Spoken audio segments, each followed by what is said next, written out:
Something that stood out to me from the discussion was a reply that referred to Skinner and his operant conditioning as a mechanism to achieve desired behavior.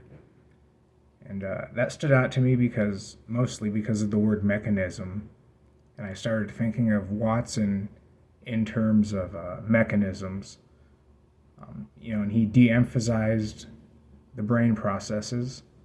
And I think he wanted to have a mechanism for psychology closer to those of other natural sciences.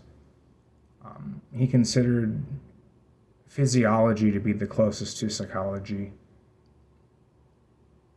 And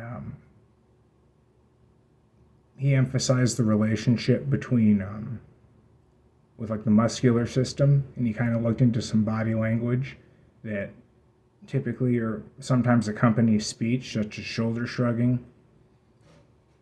And if I had to say there was a theme for the mechanism he wanted to use for psychology, I would say it was kind of more universal, concrete explanations. He also mentioned a chemist, that during an experiment, there's kind of more concrete explanations for the different outcomes of an experiment, such as the grade of the chemical used in the experiment. If there was a more pure solution used for the same experiment and that type of thing. The different weights.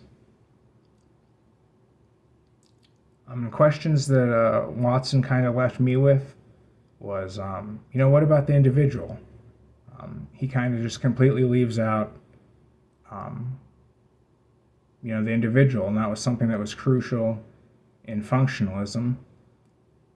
And, it seems a little bit like with Watson's explanations that he's maybe a little bit trying to come up with an all-encompassing scheme, that according to functionalism, cannot account for everything.